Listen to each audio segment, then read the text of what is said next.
నా కష్టాలన్నీ పోవాలి అని, స్వామి అనుగ్రహం కలగాలి అని నేను ఈ వ్రతాన్ని చేస్తున్నానయ్యా అనగానే ఎప్పుడు కట్టెల ముగ్గురు వాడు అనుకుంటున్నాడు, ఈ వ్రతము చేస్తే కష్టాలన్నీ దూరం అవుతాయా, స్వామి అనుగ్రహం కలుగుతుందా, అయితే నేను కూడా భక్తి శ్రద్ధలతో స్వామి వ్రతాన్ని చేస్తాను అని మనసులో తలుచుకున్నాడు.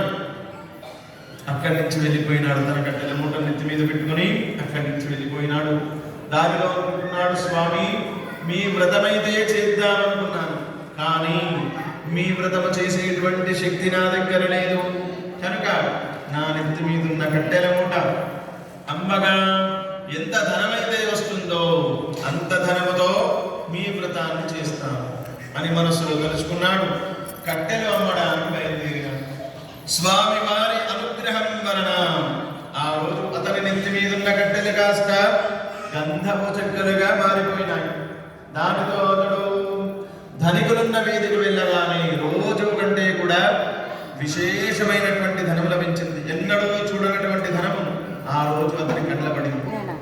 అప్పుడు చాలా సంతోషంతో అనుకుంటున్నాడు, స్వామి ఇదంతా మీ అనుగ్రహమే, నేను కేవలం వ్రతము చేద్దాము అనుకుంటేనే ఇలా ఉన్నది, మరి భక్తి శ్రద్ధలతో నిజముగా మీ వ్రతము చేస్తే ఇంకెలా ఉంటుందో కదా అనుకున్నాడు. వచ్చిన ధనంతో అన్ని వస్తువులు సమానంగా తెచ్చుకున్నాడు. బంధువులను బ్రాహ్మణులందరినీ పిలుచుకున్నాడు. భక్తి శ్రద్ధలతో స్వామివారి వ్రతాన్ని చేసుకుంటున్నాడు. అది మొదలుకొని ప్రతి మాసమందు స్వామివారి వ్రతాన్ని చేస్తూ బ్రతికి ఉన్నంత కాలం సకల సుఖాలను అనుభవించి అంత్యమున విష్ణులోకాన్ని చేరుకున్నాడు ఈ ఘటన. ఇది ద్వితీయోధ్యాయ. సత్యనారాయణ స్వామి భగవానుకే. అక్షతలు వేసి నమస్కారం చేసుకోండి. 2 కొబ్బరి ముక్కలు స్వామివారి పీఠ మీద ఉంచండి. నెయ్యి దీపముతో స్వామికి హారతి ఇవ్వండి. శ్రీయంకాంతాయ కళ్యాణ నిధయే నిధయే శ్రీ వెంకట నివాసాయ శ్రీనివాసాయ మంగళం.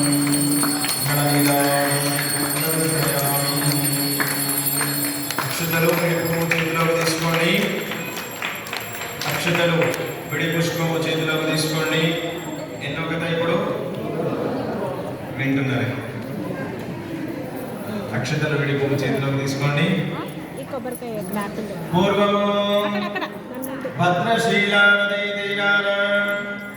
ఉల్కాపుడు అనేటువంటి పేరు గల రాజు సత్యనారాయణ స్వామి వ్రతాన్ని చేస్తున్నాడు.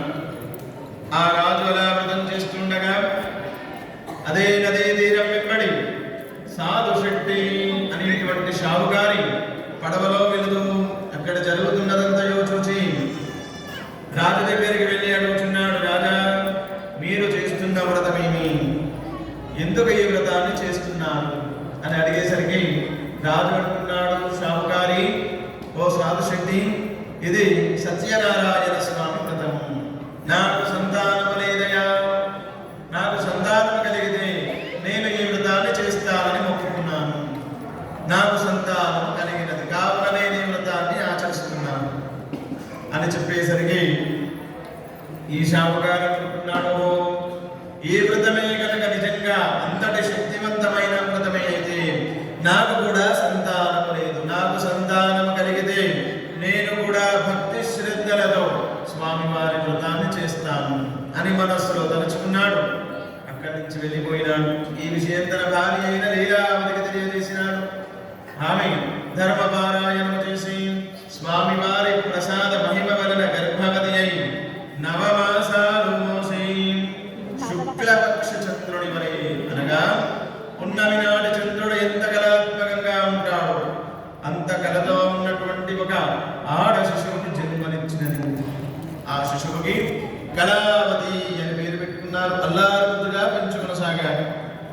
షావుకారి భార్య భర్తతో అంటున్నది, స్వామి సంతానం కలిగితే వ్రతము చేద్దాము అనుకున్నాము కదా, సంతానం కలిగినది కదా, వ్రతం ఎప్పుడు చేద్దాం అని అడిగేసరికి షావుకారి లోపేత్వంతో పిసినారితనంతో ఇలా అంటున్నాడు, మనం ఇప్పుడు వ్రతం చేస్తే చాలా ఖర్చు అవుతుంది కావచ్చు, అమ్మాయి వివాహ సమయంలో చూద్దాంలే మాటలు దాటివేసి అక్కడి నుంచి వెళ్ళిపోయినాడు.